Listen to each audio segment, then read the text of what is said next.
ಎಲ್ಲರಿಗೂ ನಮಸ್ಕಾರ ಸ್ನೇಹಿತರೆ. ಡಿಸೆಂಬರ್ 4ರಂದು ಮಾರ್ಗಶಿರ ಪೂರ್ಣಿಮೆ ಅಥವಾ ಹುಣ್ಣಿಮೆಯನ್ನು ಹೊಸ್ತಿಲ ಹುಣ್ಣಿಮೆ ಎಂದು ಕೂಡ ಕರೆಯಲಾಗುತ್ತದೆ. ಈ ಬಾರಿ ಮಾರ್ಗಶಿರ ಅಥವಾ ಮಾರ್ಗಶಿರ ಪೂರ್ಣಿಮೆಯನ್ನು ಡಿಸೆಂಬರ್ 4ರಂದು ಆಚರಿಸಲಾಗುವುದು. ಎಷ್ಟೋ ಶಕ್ತಿಯುತವಾದ ಹುಣ್ಣಿಮೆ ಬಂದಿದೆ. ಇದು ಎಲ್ಲ ಹುಣ್ಣಿಮೆಗಳಿಗಿಂತಲೂ ಎಷ್ಟೋ ಶಕ್ತಿಯುತವಾದದ್ದು. ಹಾಗಾಗಿ ಈ ಹುಣ್ಣಿಮೆಯೊಳಗೆ ನಾಯಿಗೆ ಈ ಒಂದು ಆಹಾರ ತಿನ್ನಿಸಿದರೆ ಶನಿದೇವರ ಕೃಪೆಯಿಂದ ನಿಮ್ಮ ಜಾತಕ ಬದಲಾಗಿ ಕುಬೇರ ಯೋಗ ಬರುತ್ತದೆ ಎಂದು ನಮ್ಮ ಶಾಸ್ತ್ರಗಳು ಹೇಳುತ್ತಿವೆ. ಶನಿ ದೋಷಗಳು ಕೂಡ ಹೊರಟು ಹೋಗುತ್ತವೆ. ಹಾಗಾದರೆ ಹುಣ್ಣಿಮೆಯೊಳಗೆ ನಾಯಿಗೆ ನಾವು ತಿನ್ನಿಸಬೇಕಾದಂಥ ಆ ಆಹಾರ ಯಾವುದು ಅಂತ ಈ ವಿಡಿಯೋದಲ್ಲಿ ತಿಳಿದುಕೊಳ್ಳೋಣ.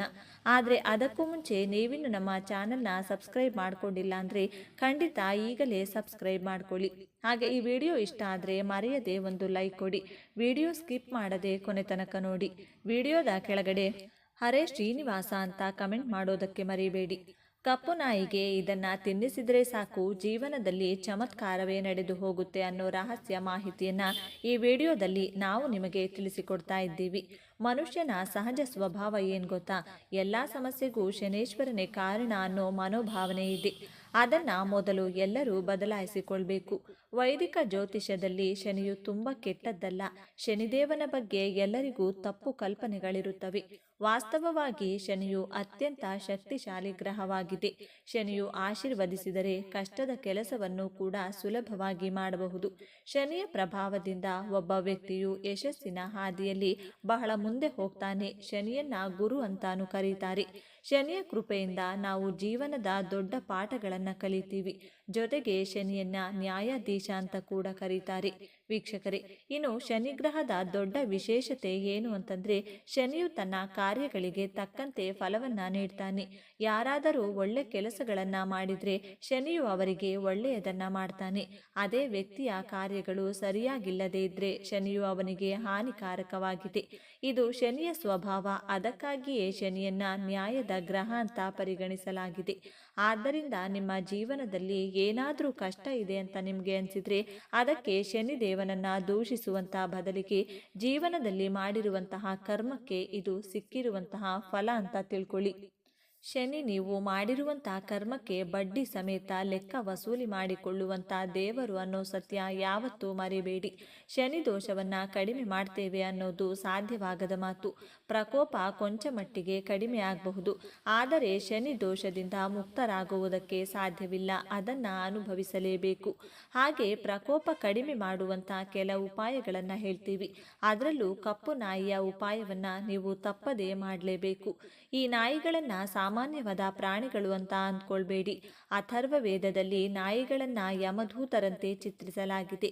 ಆದ್ದರಿಂದ ಈ ಕಪ್ಪು ನಾಯಿಯ ಉಪಾಯವನ್ನ ತಪ್ಪದೇ ಮಾಡಿ. ಹಾಗಾದ್ರೆ ಈಗ ಶನಿ ದೋಷದ ಒಂದೊಂದೇ ಉಪಾಯಗಳನ್ನ ಹೇಳ್ತೀವಿ, ಕೇಳಿಸಿಕೊಳ್ಳಿ. ಶನಿ ದೋಷ ಅನ್ನೋದು ಕೇವಲ ಮನುಷ್ಯರಿಗೆ ಮಾತ್ರ ತಟ್ಟೋದಿಲ್ಲ, ದೇವಾನುದೇವತೆಗಳಿಗೂ ಇದು ತಪ್ಪಿದ್ದಲ್ಲ.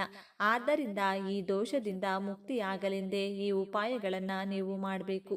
ಈ ಮೊದಲನೇ ಉಪಾಯ ಮಾಡೋದ್ರಿಂದ ಕೇವಲ ಶನಿದೋಷದ ಪ್ರಕೋಪ ಕಡಿಮೆ ಮಾಡೋದಲ್ಲದೆ ಸಾಡೆ ಸಾತಿಯ ಪ್ರಕೋಪ ಕೂಡ ಕಡಿಮೆ ಮಾಡುತ್ತದೆ.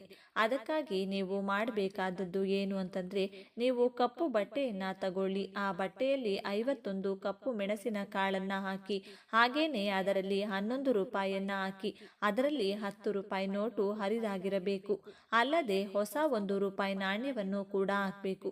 ನೀವೀಗ ಅದಕ್ಕೆ ಗಂಟಿನ ರೂಪ ಕೊಟ್ಟು ಕೊನೆಯದಾಗಿ ಅದಕ್ಕೆ ಕಪ್ಪು ದಾರದಿಂದ ಕಟ್ಬಿಟ್ರೆ ಸಾಕು. ಈಗ ನೀವು ಈ ಗಂಟನ್ನ ಯಾವುದಾದರೂ ಶನಿವಾರದಂದು ಸೂರ್ಯಾಸ್ತದ ನಂತರ ಶನಿ ದೇವಾಲಯಕ್ಕೆ ಹೋಗಿ ಪ್ರಾರ್ಥನೆ ಮಾಡಿ ಕೊನೆಗೆ ಆ ಗಂಟನ್ನ ಯಾರಿಗಾದರೂ ಕೊಟ್ಟು ಬಂದು ಬಿಡಿ. ಇನ್ನು ನೀವು ಯಾವುದಾದರೂ ವ್ಯಾಪಾರ ಮಾಡ್ತಾ ಇದ್ರೆ ಆ ವ್ಯಾಪಾರದಲ್ಲಿ ನಿಮಗೆ ನಷ್ಟ ಆಗ್ತಾ ಇದ್ದಲ್ಲಿ ಈ ಉಪಾಯವನ್ನ ತಪ್ಪದೇ ಮಾಡಲೇಬೇಕು. ಇದರಿಂದ ನಿಮ್ಮ ಮುಳುಗುತ್ತಿರುವಂತಹ ವ್ಯಾಪಾರ ಹಂತ ಹಂತವಾಗಿ ಲಾಭ ಮಾಡ್ತಾ ಹೋಗುತ್ತೆ.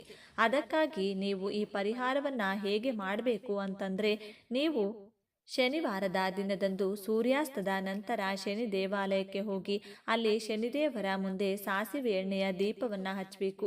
ಈಗ ಆ ದೀಪದಲ್ಲಿ ಒಂದು ಕಪ್ಪು ಮೆಣಸನ್ನು ಹಾಕಬೇಕು.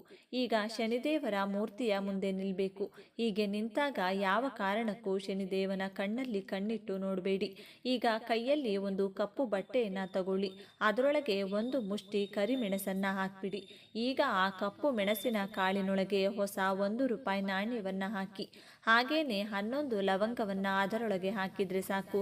ಈಗ ಶನಿದೇವನ ಮುಂದೆ ನಿಮ್ಮ ಕಷ್ಟಗಳನ್ನು ಹೇಳಿಕೊಂಡು ಆ ಎಲ್ಲ ಕಷ್ಟಗಳು ದೂರವಾಗಲಿ ಅಂತ ಪ್ರಾರ್ಥನೆ ಮಾಡಿ ಕೊನೆಯಲ್ಲಿ ಆ ಗಂಟನ್ನು ನಿಮ್ಮ ವ್ಯಾಪಾರ ಮಾಡುವಂಥ ಸ್ಥಳದಲ್ಲಿ ಹಣಕಾಸಿನ ವ್ಯವಹಾರ ಎಲ್ಲಿ ಮಾಡ್ತೀರೋ ಅಲ್ಲಿ ಬಚ್ಚಿಟ್ಟು ಬಿಡಿ.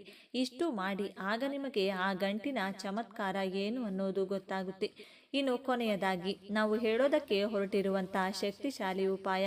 ಈ ಉಪಾಯದಲ್ಲಿ ಕಪ್ಪು ನಾಯಿಯ ಪಾತ್ರ ತುಂಬಾ ಪ್ರಮುಖವಾಗಿರೋದು. ಇದನ್ನು ನಿಮ್ಮ ಮನೆಯಲ್ಲಿ ಯಾರಾದರೂ ಅನಾರೋಗ್ಯದಿಂದ ಒದ್ದಾಡುತ್ತಿದ್ರೆ ಅಂಥವರಿಗಾಗಿ ಈ ಉಪಾಯವನ್ನು ಮಾಡಿ. ಈ ಉಪಾಯವನ್ನು 5 ಶನಿವಾರ ಮಾಡಬೇಕು. ಈ ಉಪಾಯಕ್ಕಾಗಿ ಮೊದಲಿಗೆ 11 ಕರಿಮೆಣಸಿನ ಕಾಳನ್ನು ತಗೊಳ್ಳಿ. ಆ ಮೆಣಸಿನ ಕಾಳುಗಳನ್ನು ಅನಾರೋಗ್ಯದಿಂದ ಒದ್ದಾಡ್ತಾ ಇರುವವರ ಎಡಗೈಯಲ್ಲಿ ಇಟ್ಟು ಬಿಡಿ. ಈಗ ಬಲಗೈಯಲ್ಲಿ 7 ರೊಟ್ಟಿಗಳನ್ನು ಕೊಡಿ. ಈಗ ಎಡಗೈಯಲ್ಲಿರೋದನ್ನ ಅವರ ದೇಹದ ಎಡಗಡೆ ಕಡೆಯಿಂದ ಬಲಗಡೆಗೆ 7 ಬಾರಿ ಸುತ್ತಾಕೋದಕ್ಕೆ ಹೇಳಿ. ಕೊನೆಗೆ ಎಡಗೈಯಲ್ಲಿರುವಂಥ ಮೆಣಸಿನ ಕಾಳನ್ನು ಮನೆಯ ಹೊರಗಡೆ ಯಾರೂ ಓಡಾಡದ ಜಾಗದಲ್ಲಿ ಬಿಸಾಕಿ ಬರಬೇಕು. ಹೀಗೆ ಬಿಸಾಕಿ ಬರುವಾಗ ಬಲಗೈಯಲ್ಲಿರುವಂಥ ರೊಟ್ಟಿಯನ್ನು ಕೂಡ ಕಪ್ಪು ನಾಯಿಗೆ ತಿನ್ನಿಸಿ ಬರಬೇಕು. ಇಷ್ಟು ಮಾಡಿ ಆನಂತರ ಶನಿ ತನ್ನಿಂದ ತಾನೇ ಕೊಂಚ ಮಟ್ಟಿಗೆ ಶಾಂತ ಆಗ್ತಾ ಹೋಗೋದು ನಿಮ್ಮ ಅನುಭವಕ್ಕೂ ಬರುತ್ತದೆ. ಇನ್ನು ಹಾಗೆಯೇ ವಿಪರೀತವಾಗಿ ನೆಗೆಟಿವ್ ಎನರ್ಜಿ ಇದ್ದರೆ, ದುಡ್ಡು ಕಾಸು ಕೈನಲ್ಲಿ ಚೆನ್ನಾಗಿ ನಿಲ್ಲದೇ ಇದ್ದರೆ, ಸಂಪಾದನೆ ಮಾಡಿದಂಥ ಹಣ ಕೈನಲ್ಲಿ ನಿಲ್ಲೋದಿಲ್ಲ, ದುಡ್ಡು ನೀರಿನಂತೆ ಖರ್ಚಾಗುತ್ತಿದ್ರೆ, ಈ ರೀತಿಯಾಗಿ ಹಣ ಕೈಗೆ ಬಾರದೇ ಇದ್ದಾಗ ಇಂತಹ ಸಂದರ್ಭದಲ್ಲಿ ಅದರಲ್ಲೂ ಸೋಮವಾರದ ದಿನದಂದು ಬೆಳಿಗ್ಗೆ 6 ಗಂಟೆಯಿಂದ 7 ಗಂಟೆಯ ಒಳಗಾಗಿ ಚಂದ್ರೋರ ಎನ್ನುವ ಒಂದು ವಿಶೇಷ ಸಮಯ ಇರುತ್ತದೆ. ಈ ಒಂದು ಸಮಯದಲ್ಲಿ ಕಲ್ಲುಪ್ಪನ್ನು ನಿಮ್ಮ ಎಡಗೈ ಮುಷ್ಟಿಯಲ್ಲಿ ಹಿಡಿದು ನಿಮ್ಮ ಮನೆಯಲ್ಲಿ ಸಿಂಕ್ನಲ್ಲಿ ಆಗಿರಬಹುದು ಅಥವಾ ನಲ್ಲಿಯ ಕೆಳಗೆ ನೀರನ್ನ ಬಿಡುತ್ತಾ ಅದರ ಕೆಳಗೆ ಕೈಯನ್ನ ಇಟ್ಟು ನೀರಿನ ಜೊತೆಗೆ ಉಪ್ಪು ನಿಮ್ಮ ಕೈನಿಂದ ಹರಿದು ಹೋಗುವ ಹಾಗೆ ಮಾಡಬೇಕು. ಹೀಗೆ ಮಾಡೋದ್ರಿಂದಾನೇ ನೀರಿನ ಜೊತೆಗೆ ಉಪ್ಪು ಹೋದಂತೆ ನಿಮಗಿರುವಂತಹ ಎಲ್ಲ ನೆಗೆಟಿವ್ ಶಕ್ತಿಗಳು ನಿಮ್ಮಿಂದ ದೂರವಾಗ್ತಾ ಹೋಗುತ್ತದೆ. ಹಾಗೆಯೇ ಗಂಡ ಹೆಂಡತಿ ನಡುವೆ ಹೆಚ್ಚು ಗಲಾಟೆಗಳು ಕಲಹಗಳು ಹೆಚ್ಚಿದ್ರೆ ಕಲ್ಲುಪ್ಪಿನಿಂದ ಹೀಗೆ ಮಾಡಬೇಕಾಗುತ್ತೆ. 4 ಒಣಮೆಣಸಿನಕಾಯಿಗಳು, 4 ಲವಂಗ, ಸ್ವಲ್ಪ ಕಲ್ಲುಪ್ಪು ಇವುಗಳನ್ನು ಒಂದು ಕೆಂಪು ವಸ್ತ್ರದಲ್ಲಿ ಕಟ್ಟಿ ಒಂದು ಖಾಲಿ ಗಾಜಿನ ಬಾಟಲಿಯಲ್ಲಿ ಅದನ್ನು ಇಡಬೇಕು. ಇದನ್ನು ಗಂಡ ಹೆಂಡತಿ ಮಲಗುವಂತಹ ಕೋಣೆಯಲ್ಲಿ ಒಂದು ಮೂಲೆಯಲ್ಲಿ ಇಡಬೇಕು. ಇದರಿಂದ ಗಂಡ ಹೆಂಡತಿ ನಡುವೆ ಇದ್ದಂಥ ಎಂತಹದ್ದೇ ಕಲಹಗಳು ಮನಸ್ತಾಪಗಳು ದೂರವಾಗಿ ಗಂಡ ಹೆಂಡತಿ ನಡುವೆ ಪ್ರೀತಿ ಬಾಂಧವ್ಯ ಅನ್ನೋದು ಹೆಚ್ಚಾಗುತ್ತದೆ.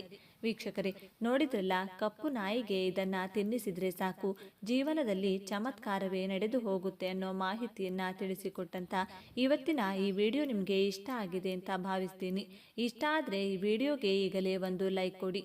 ಅಷ್ಟೇ ಅಲ್ಲ, ನಿಮ್ಮ ಸ್ನೇಹಿತರಿಗೆ ಮತ್ತು ನಿಮ್ಮ ಸಂಬಂಧಿಕರಿಗೂ ಈ ವಿಡಿಯೋವನ್ನು ಶೇರ್ ಮಾಡೋದಕ್ಕೆ ಮರೆಯಬೇಡಿ. ಚಾನಲ್ನ ಸಬ್ಸ್ಕ್ರೈಬ್ ಆಗಿ. ಸಮಸ್ತ ವೀಕ್ಷಕರಿಗೆ ಮಾತೆ ಮಹಾಲಕ್ಷ್ಮಿಯ ಆಶೀರ್ವಾದ ಸದಾ ಇರಲಿ ಅಂತ ಕೇಳ್ತಾ ಇವತ್ತಿನ ಈ ವಿಡಿಯೋನ ಇಲ್ಲಿಗೆ ಮುಗಿಸ್ತಾ ಇದ್ದೀನಿ. ಧನ್ಯವಾದಗಳು.